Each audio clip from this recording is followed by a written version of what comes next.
जय हिंद, वंदे मातरम। दोस्तों, welcome to Shivam study platform. Shivam study परिवार आप सभी प्यारे भाई एवं बहनों का स्वागत एवं हार्दिक अभिनंदन करता है। आज की वीडियो में हम आप लोगों को यूथ के प्रैक्टिस सेट से साइकोलॉजी का आठवीं नंबर की क्लास लेने के लिए जा रहे हैं। ये लगातार हमारी कल 7वीं नंबर क्लास ली थी हमने साइकोलॉजी की, और आज ये 8वीं क्लास है साइकोलॉजी की। आप लोगों को बताते हैं एक बार फिर से हम कि हम ये जो क्लास चला रहे हैं तो वो आप लोगों का जो सीटेट दिसंबर 2024 होने के लिए जा रहा है, उसी के मद्देनज़र रखते हुए आप लोगों को हम प्रैक्टिस सेट करा रहे हैं, और वो भी प्रीवियस ईयर क्वेश्चन पेपरों का। जितने भी अभी तक सीटेट एग्ज़ाम में पूछे गए क्वेश्चन पेपर हैं वो हम सभी अपने इस चैनल के माध्यम से आप लोगों को करा रहे हैं। तो उधर हमारा ये साइकोलॉजी का है, ये हिंदी का भी चल रहा है और अपना EVS का भी चल रहा है। ठीक है, 3 अभी चल रहे हैं और इसके बाद जल्द ही EVS समाप्त हो जाएगा, फिर उसी के स्थान पर संस्कृति कर देंगे। और हम आप लोगों को एक सूचना और दे दें कि अगर आप लोगों को अभी तक मालूम ना पड़ा हो, इसका जो सीटेट ने जो उसकी एग्ज़ाम डेट थी 15 दिसंबर को, तो वो दोस्तों चेंज कर दी है उसने। अब कर दी है, एक दिन पहले कर दिया, ज़्यादा दिन आगे पीछे नहीं किया, वो 14 दिसंबर को कर दिया। चलो कोई बात नहीं, 14 तैसा 15, ठीक है। और जो भी भाई बहन अगर हमारे इस यूट्यूब चैनल से नए जुड़े हों तो प्लीज़ दोस्तों आप लोग इस चैनल को सब्सक्राइब कीजिएगा, वीडियो को लाइक करके अपने दोस्तों तक शेयर कीजिएगा। और आप लोग हमेशा ध्यान रखना कि नोट्सों के चक्कर में आप मत पड़ना, और आप लोग हम जैसा बताएं आप लोग वैसा ही करते जाना। 100% आपके 1 से 20 प्लस नंबर आने वाले हैं। आइए आप चलते हैं बगैर समय गंवाए अपने क्लास की तरफ चलते हैं। तो आज 10 क्वेश्चन कराते हैं हम डेली एक क्लास में, ठीक है, क्योंकि मुझे इसमें समझाना ज़्यादा हो जाता है, फिर भी 40-45 मिनट की क्लास हो जाती है। तो क्वेश्चन नंबर 1 हमारा है, यानी कि आज की क्लास का क्वेश्चन नंबर 1। वैसे क्वेश्चन नंबर 10 तक हो गए थे, और आज ये 11वां क्वेश्चन है। कौन सा है? 11वां। और आज की क्लास का क्वेश्चन नंबर 1। जब शिक्षक को विद्यार्थियों एवं उनकी योग्यताओं के बारे में सकारात्मक विश्वास होता है तब विद्यार्थी। जब शिक्षक को, किसको? शिक्षक को विद्यार्थियों एवं उनकी योग्यताओं के बारे में सकारात्मक विश्वास होता है तब विद्यार्थी डैश ए निश्चिंत हो जाते हैं तथा सीखने के लिए किसी भी तरह का प्रयास करना बंद कर देते हैं। बी कहा उत्साह भंग हो जाता है, यानी कि जो विद्यार्थी हैं उनका उत्साह भंग हो जाता है तथा वे दबाव में आ जाते हैं। सी ऑप्शन किसी भी रूप में प्रभावित नहीं होते हैं। और डी सीखने के लिए उत्सुक एवं प्रेरित रहते हैं। तो जैसा कि हमने आप लोगों को बताते चले आ रहे हैं और आज भी बता रहे हैं और बताते रहेंगे कि आप लोग जो नेगेटिव पॉइंट हैं, तो नेगेटिव पॉइंट वो पहले से ही मालूम पड़ जाते हैं, तो आप लोग उन्हीं नेगेटिव पॉइंटों को पहले काटिएगा, और जो बचा हुआ हमारा ऑप्शन रहेगा वही हमारा आंसर रहेगा। चारों ऑप्शन में से 3 ऑप्शन ऐसे हैं जो बच्चे के बारे में नेगेटिव बोलते हैं, उसके विपक्ष में जाकर के बोलते हैं, और एक ऑप्शन ऐसा है जो बच्चे के पक्ष में जाकर के बोलता है, तो वही हमारा आंसर रहता है। ठीक है, तो आइएगा हम पहले ऑप्शन को काटते हैं। Question number 11। अब इसका ऑप्शन देखो, ए ऑप्शन है कि निश्चिंत हो जाते हैं, विद्यार्थी हैं निश्चिंत हो जाते तथा सीखने के लिए क्या वो प्रयास बंद कर देंगे? नहीं, तो ये तो हमारा बिल्कुल गलत हो गया। अब बी में आएंगे हम, विद्यार्थी का उत्साह भंग हो जाता है तथा वे दबाव में आ जाते हैं, ऐसा भी कुछ भी नहीं है, ये भी हमारा गलत हो गया है, नेगेटिव पॉइंट है। सी ऑप्शन पे आते हैं, किसी भी रूप में प्रभावित नहीं होते, ऐसा तो नहीं है बिल्कुल, ठीक। अब डी ऑप्शन पे आइएगा, सीखने के लिए उत्सुक एवं प्रेरित रहते हैं। कौन सा हमारा ऑप्शन? डी सही है। यानी कि जब शिक्षक को विद्यार्थियों को उनकी योग्यताएं एवं उनके सकारात्मक बारे में विश्वास होता है। भाई एक बच्चा सामने खड़ा हुआ है और टीचर को खूब मालूम है कि ये बच्चा थोड़ा अंदर से एकदम सकारात्मक विचार का है, अच्छे विचार का है, और इसकी जो योग्यता है पढ़ने लिखने में ये ठीक ठाक है, तो जो विद्यार्थी होता है वो सीखने के लिए उस टाइम क्या उत्सुक रहते हैं, प्रेरित रहते हैं। क्योंकि पॉजिटिव भी जा रहा है टीचर बच्चे के प्रति, इस वजह से। आइएगा नेक्स्ट क्वेश्चन। वह विधियाँ जिनके प्रयोग में विद्यार्थियों की स्वपहल व प्रयास शामिल है, निम्न में से किसका उदाहरण है? वह विधियाँ जिनके प्रयोग में विद्यार्थियों की स्वपहल व प्रयास शामिल है, निम्न में से किसका उदाहरण है? ठीक है, विधि पूछी गई है, विधि, और विधि का उदाहरण दिया गया है। तो वो जो विधि का उदाहरण है वो कौन सी विधि का उदाहरण है? ये कौन सा? जिनके प्रयोग में विद्यार्थियों की स्वपहल व स्वप्रयास, मतलब अपने से ही जो पहल किया गया हो, अपने से ही जो प्रयास किया गया हो उसके बारे में। तो वो क्या है? आइएगा ऑप्शन पे आते हैं, तब आपको आंसर समझ में आएगा। ए ऑप्शन निगमनात्मक विधि, और बी अधिगम कर्ता केंद्रित विधि, और सी परंपरागत विधि, और डी अंतर्वैयक्तिक विधि।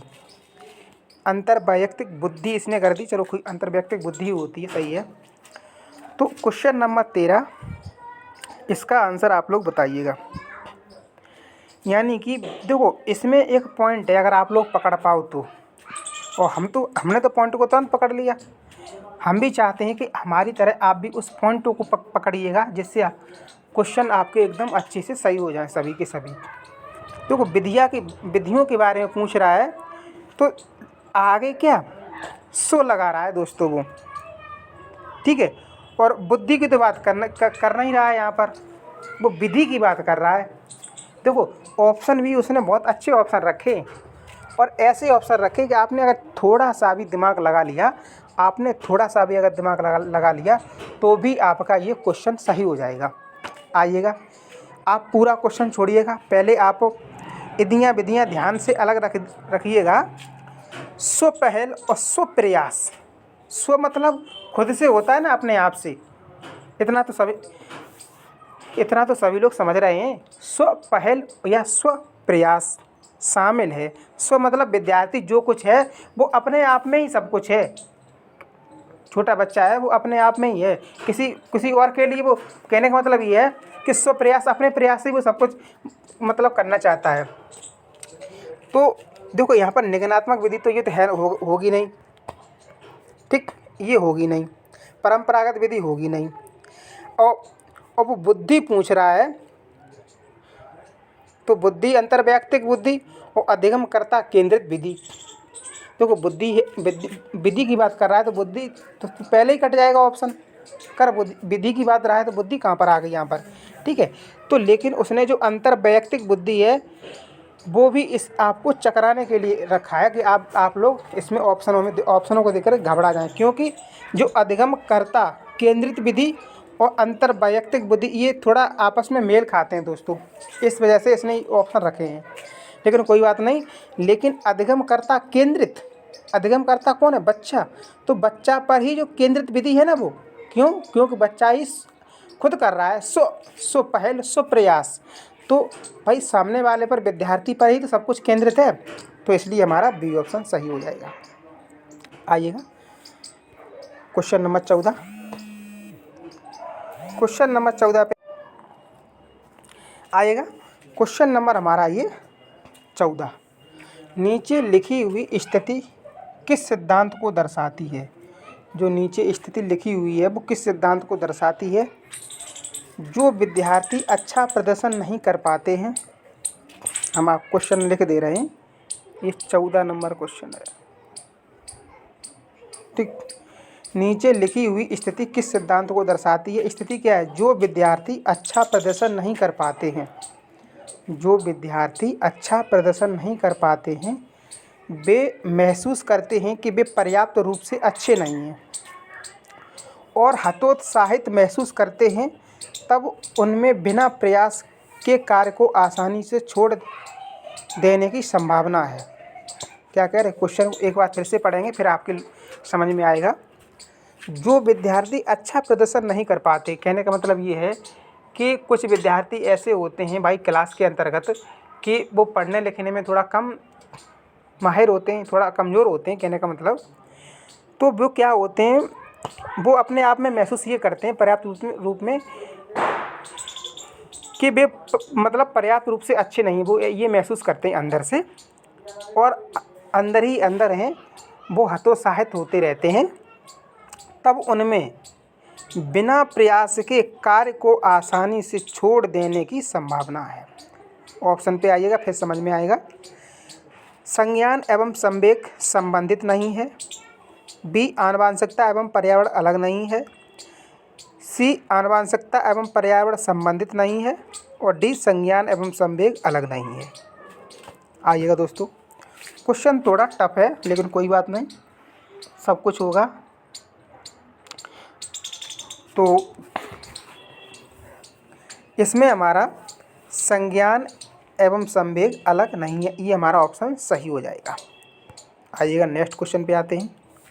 क्वेश्चन नंबर 15 पे आते हैं। निम्नलिखित में कौन प्राथमिक समाजीकरण माध्यम है? बहुत इम्पोर्टेंट क्वेश्चन है। निम्नलिखित में कौन प्राथमिक समाजीकरण माध्यम है? हम आपको एक बार नहीं, न जाने कितनी बार बता चुके हैं कि प्राथमिक के अंतर्गत क्या आता है और द्वितीयक के अंतर्गत क्या आता है। ठीक है, तो ये क्वेश्चन कोई ज़्यादा टाइम लेने वाला क्वेश्चन नहीं है। तो ये हमारा है परिवार, फैमिली। ठीक है, जो परिवार है वो प्राथमिक समाजीकरण का उदाहरण है। आइएगा क्वेश्चन नंबर 16 पे, और सेकंड में पहुंच जाएगा। हमारा विद्यालय है, ये हमारा सेकंड में पहुंच जाएगा। ठीक, तो देखो जीन प्याजे जी आ गए। ये जीन प्याजे जी हैं, आप लोगों का पीछा नहीं छोड़ने वाले हैं हर जगह आपको जीन, क्योंकि इन्होंने सिद्धांत ही बच्चों के प्रति इतने अच्छे दिए हैं, तो सीटेट वाला इनके सिद्धांतों को पूछता ही पूछता है। क्वेश्चन नंबर 16, तो जीन प्याजे के सिद्धांतों का प्रमुख प्रस्ताव है कि ए ऑप्शन, बच्चों की सोच वयस्कों से बेहतर होती है। बी, बच्चों की सोच मात्रात्मक रूप से वयस्कों से भिन्न होती है। सी, बच्चों की सोच गुणात्मक रूप से वयस्कों से भिन्न होती है। डी, बच्चों की सोच वयस्कों से भिन्न होती है।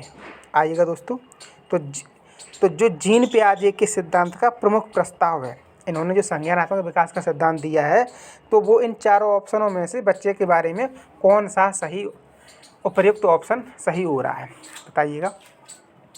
क्वेश्चन नंबर 16,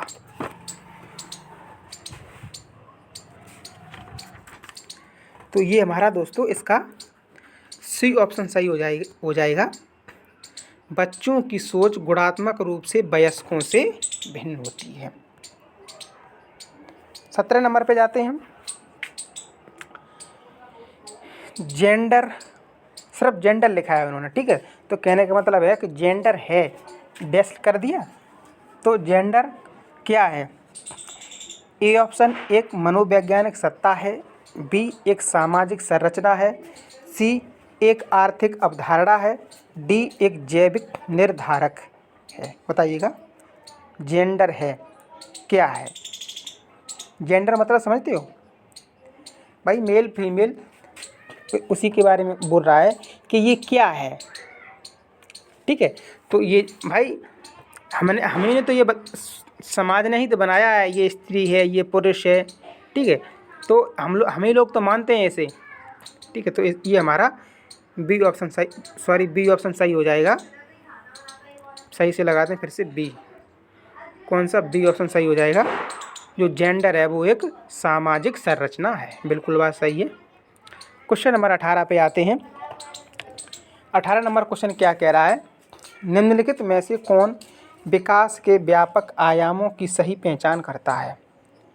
निम्नलिखित में से कौन विकास के व्यापक आयामों की सही पहचान करता है? ए, संवेगात्मक, बौद्धिक, आध्यात्मिक एवं स्व। बी, शारीरिक, व्यक्तित्व, आध्यात्मिक एवं संवेगात्मक। सी, सामाजिक, शारीरिक, व्यक्तित्व, स्व। और डी, शारीरिक, संज्ञानात्मक, सामाजिक और संवेगात्मक। बताइएगा व्यापक, विकास के व्यापक आयामों की सही पहचान करता है। क्वेश्चन थोड़ा टफ है लेकिन कोई बात नहीं, मतलब इसे क्रम से लगाना है। सबसे पहले विकास किसका होता है, फिर किसका होता है, वही क्रम लगाने को पूछ रहा है क्वेश्चन नंबर 18 में, और कोई बड़ी तोप नहीं है इसमें। ठीक है, इसमें अगर आप चाहो तो ट्रिक लगा सकते हो। तो इसका हमारा आंसर है दोस्तों, वो हमारा डी ऑप्शन सही हो जाएगा, क्योंकि आप लोगों को मालूम है देखो सबसे पहले विकास शरीर का ही तो होगा। जब बच्चा छोटा होगा तब तो उसे पढ़ने लिखने में कुछ है नहीं उसे, तो सबसे पहले किसका होगा विकास? शरीर का विकास होगा। तो सम्यक तो होगा नहीं, तो ए ऑप्शन जी कट गया। सामाजिक होगा नहीं, बी ऑप्शन कट गया।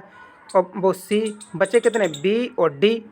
तो शारीरिक शारीरिक फिर व्यक्तित्व का एकदम थोड़ी नहीं विकास हो जाएगा, फिर किसका? शरीर का विकास होगा, फिर संज्ञानात्मक यानी उसकी बुद्धि का विकास होगा, फिर समाज का, फिर तब संवेगात्मक जब बड़ा होगा तब संवेगात्मक विकास उसका होगा। ठीक है, इसलिए हमारा ऑप्शन डी सही हो गया। तो एक बार आप लोग देख लें। देखो सबसे पहले शारीरिक विकास होता है, फिर मानसिक, फिर सामाजिक, फिर संवेगात्मक, फिर नैतिक विकास। आइएगा दोस्तों, क्वेश्चन नंबर 19, बुद्धि के बारे में निम्नलिखित कथनों में से कौन सा सही है? आइएगा, ए ऑप्शन बुद्धि एक, देखो बुद्धि एक चैप्टर है दोस्तों, बहुत बड़ा चैप्टर है। ठीक है, और कोई दिक्कत नहीं, क्वेश्चनों में ही हम आपको सब कुछ बता देंगे। तो ए ऑप्शन बुद्धि अनुभव के परिणाम के रूप में व्यवहार में एक अपेक्षाकृत स्थायी परिवर्तन है। बी बुद्धि एक आनुवांशिक विशेषक है जिसमें मानसिक गतिविधियां जैसे स्मरण एवं तर्क शामिल होती है। सी बुद्धि बहुआयामी है जिसमें बुद्धि परीक्षणों के द्वारा पूर्ण रूप से परिमेय न की जाने वाली कई योग्यताएं शामिल हैं। और डी बुद्धि अभिसारी रूप से सोचने की योग्यता है। अगर आपने जरा सा भी हमारी क्लास पे ध्यान दिया होता तो आपका ये क्वेश्चन दिया होता, नहीं दिया होगा अगर, तो क्वेश्चन आप लोग ये सही कर लोगे। Question number 19। ठीक है, तो हमारा जो डी है वो तो कट जाएगा क्योंकि बुद्धि अब अभिसारी नहीं है, ये अपसारी है, हर तरह से सोच सकती है ये। ठीक, तो ये तो हमारा कट गया। और बुद्धि अनुभव के परिणाम स्वरूप में व्यवहार में एक अपेक्षाकृत स्थायी परिवर्तन है। स्थायी परिवर्तन तो नहीं रहता है बुद्धि में, बताइएगा, इसमें परिवर्तन चेंज होते रहते हैं। तो ये कट गया हमारा। अब बचे बी और सी। अब इसमें देखते हैं कौन सा आंसर है। बुद्धि एक आनुवांशिक विशेषक है जिसमें मानसिक गतिविधियाँ जैसे स्मरण एवं तर्क शामिल हैं। और सी बुद्धि बहुआयामी है। देखो ऑप्शन बी भी सही है, लेकिन बी से अपेक्षा सटीक ऑप्शन सी ज़्यादा सही लग रहा है मुझे। कैसे? बुद्धि कैसी है? बहुआयामी। जो हार्वर्ड गार्डन दोस्तों हैं, हमने आपको कल पढ़ाया था हार्वर्ड गार्डन के बारे में, तो इन्होंने बहुबुद्धि आयाम का सिद्धांत दिया था। तो वही इसमें कह रहा है कि बुद्धि बहुआयामी है जिसमें बुद्धि परीक्षणों के द्वारा पूर्ण रूप से परिमेय न की जाने वाली कई योग्यताएं शामिल हैं। ठीक है, तो ऑप्शन बी भी सही है, लेकिन बी से अपेक्षा हमारा सी ज़्यादा ठीक है, तो हम इसका सी ऑप्शन मानेंगे। आइएगा 20 नंबर क्वेश्चन पे, और आज की क्लास का ये लास्ट क्वेश्चन है। तो प्रगतिशील शिक्षा में बच्चों को किस तरह से देखा जाता है? प्रगतिशील शिक्षा में बच्चों को किस तरह देखा जाता है? ए ऑप्शन निष्क्रिय अनुकारकों के रूप में, बी सक्रिय अन्वेषकों के रूप में, सी खाली स्लेटों के रूप में, और डी छोटे वयस्कों के रूप में। अगर आपने देखो क्वेश्चन ये एक दो क्वेश्चन थोड़ा सा देखो टफ तो एक दो रखेगा वो, लेकिन ज़्यादातर क्वेश्चन हम करा रहे हैं वो बिल्कुल एकदम सरल क्वेश्चन आ रहे हैं, क्योंकि हम जो बोल रहे हैं ना पढ़ाने की और समझाने की, जो बीच बीच में उस पढ़ाते हैं और फिर जो समझाते हैं बीच बीच में, तो जो पॉइंट हम बोल रहे हैं उन्हीं से ही क्वेश्चन हमको आगे मिलते चले जा रहे हैं। ठीक है, तो ऐसा नहीं है कि ये क्वेश्चनों को हमने पहले से कर लिया है तब हम आपको करा रहे हैं, नहीं, हम भी आप ही के साथ पढ़ रहे हैं, तो हम भी यही देख रहे हैं कि देखो प्रगतिशील शिक्षा, प्रगतिशील से आप लोग समझते हो ना, प्रगतिशील शिक्षा में बच्चों को किस तरह से देखा जाता है। ठीक है, तो हमने कहा ना, अगर टीचर क्लास में पढ़ा रहा है और वो चाहता है कि हमारी प्रगति हो लगातार हमारी क्लास की, तो उसको क्या टीचर होशियार अगर रहे तो टीचर के होशियार होने से क्या कक्षा की प्रगति होगी? नहीं होगी।